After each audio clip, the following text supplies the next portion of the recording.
1 FM. Good morning to you. It's 8:45, and well, we want to talk about running right now. It's getting to that cold season of the year where we're not seeing as many runners outdoors, but certain runners, well, they won't give it up. It doesn't matter how cold it is, doesn't matter what the weather's like outside, raining, pouring, snowing, they're going to run. And those are folks that we call marathoners. Al and Candi Lockard with us here this morning. Good morning to both of you. Good morning. Good morning. It's good to have you with us. It's coming up, isn't it? It is right around the corner. We're less than 2 weeks away now. So the actual run date will be November the 4th, and we have a lot of activities leading up to the race. We have an early registration this year, which actually has not taken place before, where we've opened up, and Jimmy Stewart Museum has graciously opened up the museum the day before the race between the hours of 5 and 7. So runners will be able to come up and do what they call a packet pickup. So they can come in prior to the race morning, pick up their packets, and the Jimmy Stewart Museum, in connection with InFirst Bank, they're offering up a really neat prize this year for runners. It directly relating to Indiana County and the Jimmy Stewart Museum itself. Wow. Yeah. That's tremendous. Tremendous. So folks who pre-register can take advantage of this, obviously. Not only folks who have already pre-registered, but if if you're listening and say, I don't want to live that sedentary life that you just spoke about, I got to get off the couch, go do a marathon, half marathon, or a marathon relay, which really you're looking at 6 miles as opposed to 24 or 12. So, or 13.1. 26 or 13.1. Do you need her to do the math for you? I do. I ran out of my fingers. The original marathon was only 24 miles.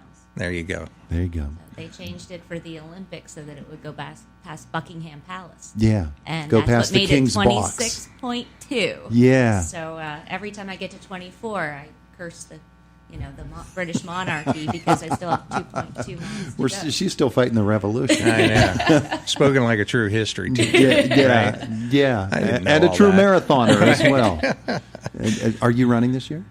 No, there's too many activities going on to run. Up until the time we took over the marathon, I had run either the relay, the half, or the full for the first 6 years.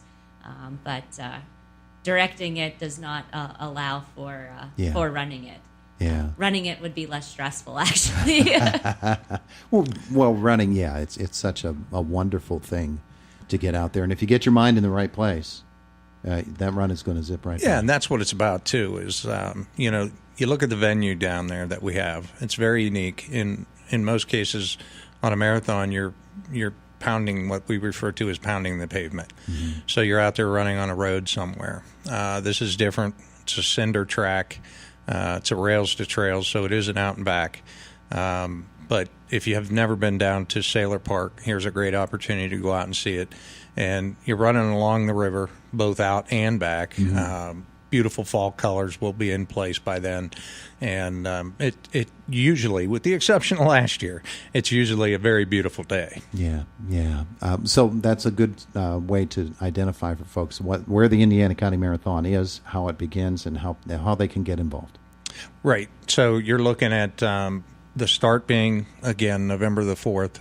Starts right there in Sailor Park in Blacklick. We head out, we head out all the way to Dilltown. On the Ghost Town Trail. Exactly. And we go through Heshbon. And once you hit Dilltown, you actually go past the road that cuts through, 403 through Dilltown. And you go past the road about less than a quarter of a mile. You turn around and you come back. So we have, with the help of Sheriff Fyock and some other entities, we have all the roads that the runners go over. We have all of them in place with security personnel to make sure that, we don't want a runner run over while they're running the race. That would be a bad thing. Yeah, bad press. But, one of the things we want to take an opportunity to do today while we're here is not only promote the race, but we want to say thank you to our sponsors. This race doesn't happen, and more importantly, the benefits of, as I spoke to you the last time I was here, we now have our own 501(c). It is referred to as the Western, go ahead, help me. Western Pennsylvania Veterans Relief Fund. Right. So the Western Pennsylvania Veterans Relief Fund. And we're in the process of working applications right now as we speak to help area veterans within Western Pennsylvania that are in need of some sort of assistance. So, like Candi, if she would, to cover our sponsors. I mean, that doesn't happen unless we have these people helping us out. Candi, it's all yours. So first of all, of course, we have to thank our title sponsor. They've been there since the beginning, and that is InFirst Bank. The CEO, Tim Cronenwetter, and his wife come out every year and hand out medals. The employees at InFirst Bank come out and they work the Heshbon Aid Station. And so we just get tremendous support from the bank. This year we have 2 different levels of sponsorship. We have gold sponsors. These are companies that have provided either services to us or monies to us in excess of $250.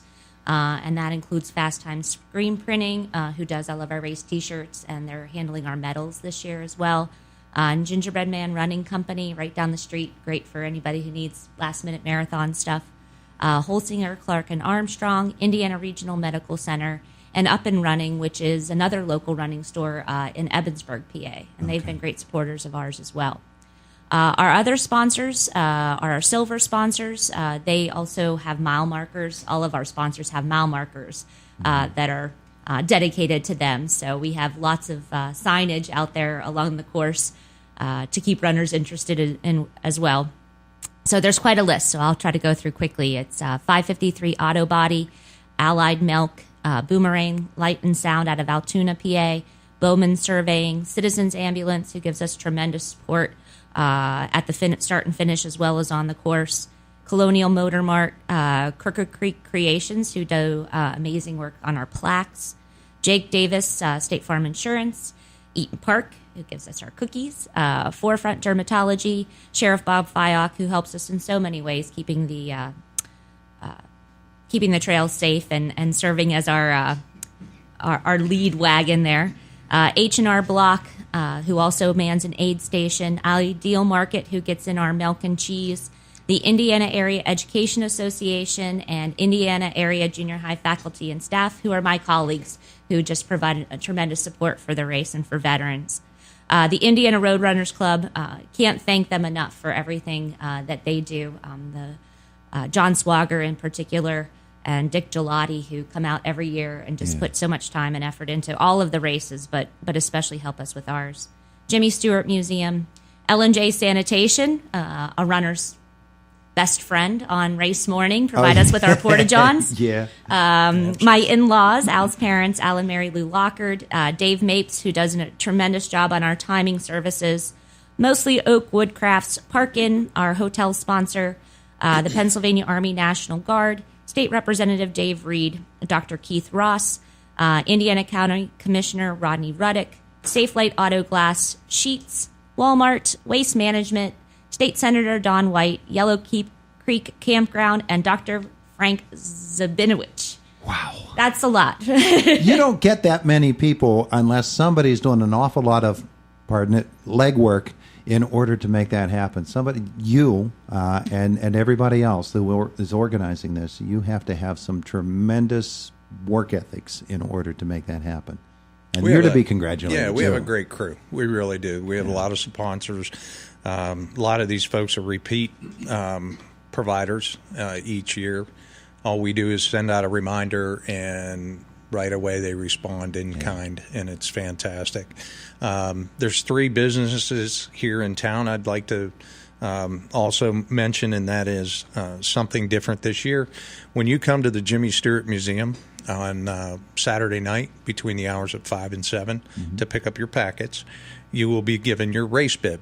When you are given your race bib, that entitles you to go to one of 3 restaurants, one of which is Spaghetti Vendors, Bruno's, Carb Load, right? Yeah. Bruno's and Benjamin's. Okay. So you go to any one of those 3 restaurants with your race bib, and you can show them the race bib, and you get 50% off of your meal. So great benefit to the racers and the community. November the 4th is race day. You have people coming from all over, really, the eastern United States and beyond. And beyond, right. We had how many states represented last year? Last year, I think we had 18 states represented, Yeah. and we're probably on par for that this year. So, even from out west, Colorado. So it's great to have people come in who may have family in the area or just looking for fast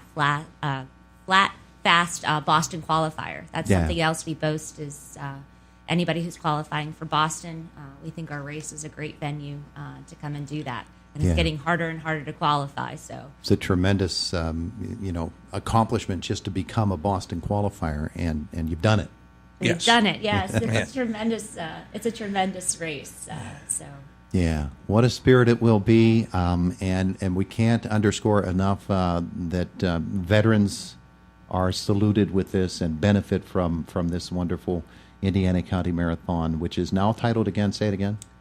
The InFirst Bank Veterans Marathon. The only change is the bank changed their name last year from Indiana First to InFirst. So it is the InFirst Bank Veterans Marathon. Yeah. Always led off, by the way. The start, fantastic. Wakes up every neighbor in Blacklick. We fire a cannon provided by the IUP ROTC.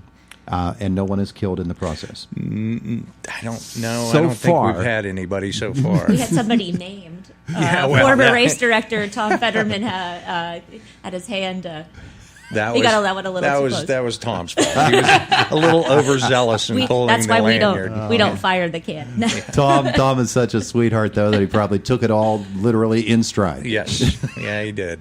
Thank you both so much for coming in to visit with us today. Thank you. Thank We you. appreciate it. It is the voice of Indiana County, WCCS AM 1160, 101.1 FM.